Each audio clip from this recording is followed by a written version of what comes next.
అంటే యూట్యూబ్ క్రియేటర్‌గా మీ life start అయిన తర్వాత ఎప్పుడైనా వద్దు ఇంకా ఇది ఆపేద్దాం, యూట్యూబ్ ఆపేసి మనం వర్క్ చేసుకుందాం, ఇదంతా వద్దు అని అనిపించిన సందర్భాలున్నాయా?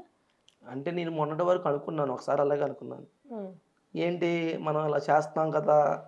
మన వల్ల ఎవరికైనా ఉపయోగం ఉందా అని అనుకున్నా. హ్మ్. కానీ అనిపించింది నాకు బయటికెళ్ళిన తర్వాత ఉంది. హ్మ్. ఎందుకంటే ఒకళ్ళు బాధపడి నాతో చెప్పారు. "అన్న నువ్వు తీసే కాన్సెప్ట్‌లు నిజంగా బయట జరుగుతున్నాయి అన్న.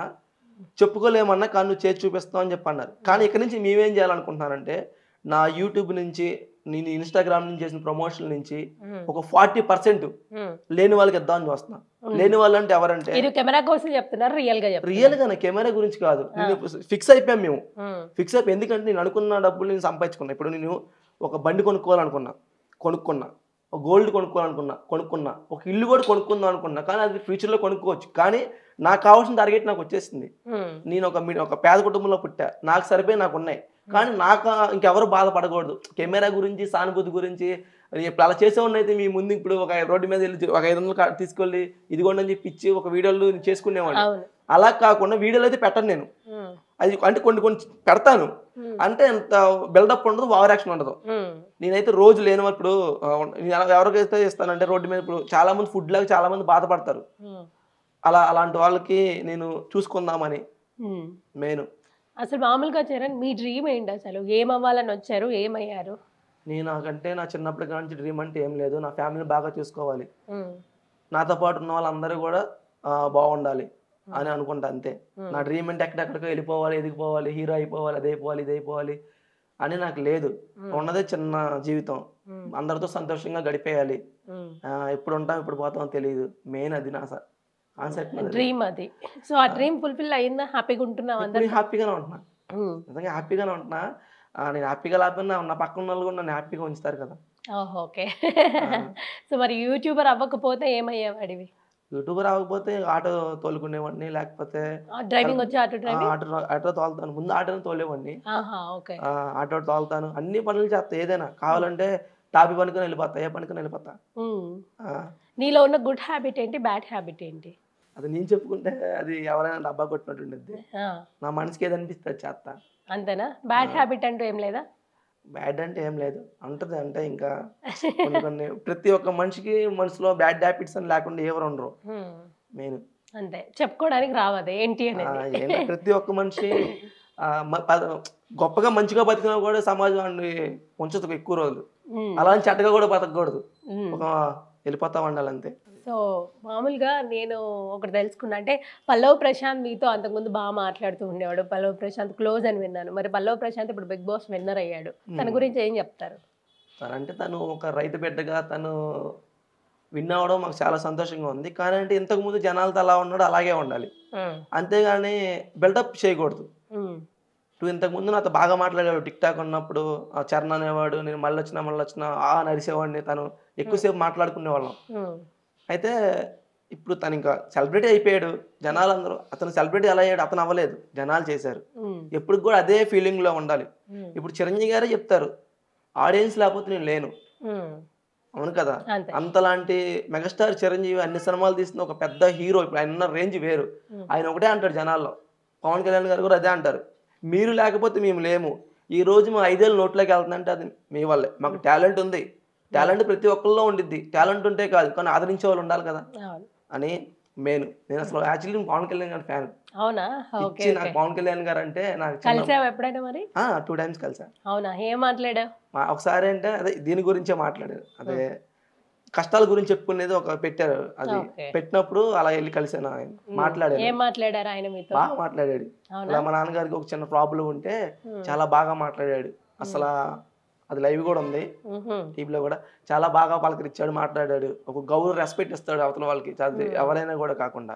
హ్మ్. చిన్నాయన, పెద్దాయన చూసుకోడు. ఆయననే మేము ఫాలో అవుతా ఉంటాము. సో, అలా ఉండాలంటావు ఇప్పుడు ప్రశాంత్ కూడా. ప్రశాంత్ గూడా ఇప్పుడు ఆయన ఇప్పుడు ఒక మనిషి ఆహ్, గెలిచిన తర్వాత గూడా గెలవకముందు ఎలా ఉన్నాడో గెలిచిన తర్వాత కూడా అలాగే ఉండాలి. హ్మ్. ఇప్పుడు చిన్న ఉదాహరణ చెప్తా. ఒక ఒక మనిషి చీకట్లో పరిగెత్తుకుంటూ వేగంగా పరిగెత్తుకుంటూ ఎళ్తా ఉంటాడు. ఆడికి ఒకేసారి ఎలుతురు కనపడిందనుకో, ఎనకాల ఉన్న చీకటిని మర్చిపోతాడు. హ్మ్. ఆడు ఆ ఎలుతురుని చూసుకుంటాడు. కానీ అప్పుడు ఆడు అనుకోవాలి. ఇంత దూరం మనం పరిగెత్తి వచ్చింది ఈ వెళ్తురు అనేది ఎంతసేపు ఉంటుందో తెలియదు మన దగ్గర. కానీ తర్వాత ఇక్కడ నుంచి ఎదురుకెళ్ళిన తర్వాత కూడా మనకు కనబడేది చీకటే. అందుకనే మనం చీకటను కూడా మనం గుర్తుపెట్టుకోవాలనేవాడు ఎప్పటికైనా పైకి వస్తాడు. నేను ఏమన్నానంటే ఇప్పుడు అతను ఎంత విన్నర్ అయినా ఎంత వెళ్ళినా కూడా జనాలకి ఇచ్చే రెస్పెక్ట్ ఇవ్వాలి. ఎందుకంటే తను కూడా ఒక సాధారణ మనిషే, మాలా ఒక యూట్యూబరే, మాలాగా. వాస్తవంగా అయితే మేము కంటెంట్లు చేస్తాం, అన్నీ చేస్తాం. కానీ ఏంటంటే అతను ఒక వ్యవసాయం చేస్తాడు, అది వ్యవసాయం మేము కూడా చేస్తాము. కానీ మేము సిటీలో పెరుగుతున్నాము, తను పల్లెటూరులో ఉంటున్నాడు. దానివల్ల ఆయనకి మాకు కొంచెం రైతులా మేమైపోతే మాకు చెయ్యాలి ఉండిద్ది, మాకు చెయ్యాలి చందాలు ఉండిద్ది. యాక్చువల్ నిజంగా నేను ఎందుకు అమరావతిలో నేను ఉన్నాను, అమరావతిలో ఉన్నప్పుడు నేను ఆ పత్తి తీయడం, మిరపకాయలు కోయడానికి నేను కూడా 6 నెలలు చేశా. మొహం అంతా బ్లాక్గా అయిపోయి అసలు మంట, అక్కడ ఆ ఫీలింగే వేరు. అందరితో కలిసి అందరు కూరలు తెచ్చుకొని తినటం, మనకి వేయటం చాలా బాగుంటది. అసలు అక్కడ ఆకలి అనేది వేయటం చాలా బాగుంటది అనమాట. అందరు మాటలు చెప్పుకొని ఆ మిర్చి కొయ్యటం, ఆ పత్తి ఎండలో తీయటం నేను చేశాను. కానీ అలా అని చెప్పి నేను కూడా వ్యవసాయం చేశాను, నన్ను కూడా పంపించాను బిగ్ బాస్ లాగంటే నాకు యాగి. ఇప్పుడు చాలా మంది మీమ్స్ చేస్తున్నారు కదా, నేను ఒక రైతుని లేకపోతే నేను ఒక యూట్యూబర్ని, నన్ను కూడా బిగ్ బాస్ కు తీసుకోండి. వాళ్ళ మీద మీ ఒపీనియన్ ఏంటి? అదేంటంటే స్క్రాప్ ఎక్కువైపోయింది, నిజంగా స్క్రాప్ ఎక్కువైపోయింది. నీకు ఇక్కడ రాసి పెట్టుంటే నువ్వు ఎక్కడికైనా వెళ్తావు. నిజంగా నాకు ఇంత ఫాలోయింగ్ ఉంటుందని తెలియదు, ఇంత ఫాలోయింగ్ వచ్చింది, నన్ను ఎంతమంది సబ్స్క్రైబ్ చేయాలి. మన దగ్గర టాలెంట్ అంటే ఉందనుకో, కంటెంట్ ఉందనుకో, మనకి ఎటువంటి ప్రమోషన్ చేసుకోకర్లా. మనం అంతే సమయం వచ్చిందనుకో, మనల్ని ఎవరు గుర్తించలేదనుకో మనం కూడా అడుక్కోవచ్చు. అలాగా నిజంగా వెళ్ళాలని ప్రతి ఒక్కరు డ్రీమ్ అనమాట. వెళ్ళాలి, అక్కడికి వెళ్తే ఒక సెలబ్రిటీ అవుతాం మనం అంటే అందరికి తెలియాలి అని అందరికి ఆలోచన ఉంటుంది కదా. అంతే, ఎక్కువ నేనే మాట్లాడుతున్నా, మీరేం మాట్లాడలేదు. అంటే మీరు చెప్పే వింటున్నాను నేను, అంత బాగా చెప్తున్నారు కదా. మరి అంటే మామూలుగా యూట్యూబ్ స్టార్ట్ చేసినప్పుడు ఇంత ఫేమస్ అవుతాను, ఎంత మంచి సబ్స్క్రైబర్స్ వస్తారు అని ఎక్స్పెక్ట్ చేసే ఛానల్ స్టార్ట్ చేసావా? ఫస్ట్ అయితే నేను చాలా మంది కూడా ఎందుకురా నీకు ఈ వీడియోస్ ఎందుకురా అని చాలా మంది ఎవరైతే ఎగతాళి చేశారో వాళ్ళు ఇప్పుడు ప్రమోషన్ చేపించుకుంటున్నారు వాళ్ళ షాపులు పిలిచి. Happy, fully happy. అంతే. ఎంత సబ్స్క్రైబర్స్ ఉండే అప్పుడు స్టార్టింగ్ లో? ఎంత కష్టపడ్డావు సబ్స్క్రైబర్స్ ఎక్కువ రావడానికి? 100 రావడానికి చాలా కష్టపడ్డా, 100 మంది రావడానికి చాలా కష్టపడ్డా. 100 తర్వాత సపోర్ట్ ఎవరు చేయలేదు, మాకు మేమే సపోర్ట్ చేసుకున్నాం. ఒక పెద్ద క్రియేటర్ దగ్గరికి ఎవరి దగ్గర నేను వెళ్ళా, అన్న నాకు ఒక వీడియో చేసి పెట్టన్నా అని ఎవరిని అడగలా. అది మెయిన్. నాకు నేనే, నా టీము, మా టీంలో ఇప్పుడు సీతారామరాజు, సాయన్న, విజయ్ అన్న అని ఉంటాడు, నాతో పాటు ఉంటాడు అన్న. చాలా ఇల్లు నాకు చాలా ఫుల్ సపోర్ట్.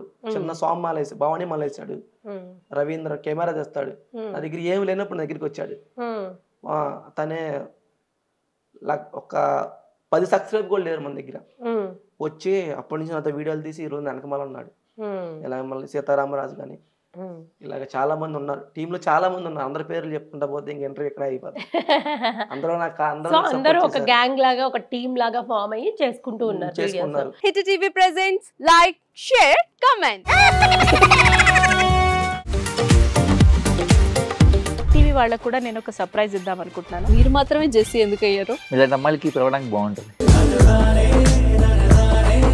చందు సాయికి like you and have a, జనాలకి ఒక పేరు నచ్చిందంటే దీనికి ఒక ప్రాసెస్ ఉంటుంది.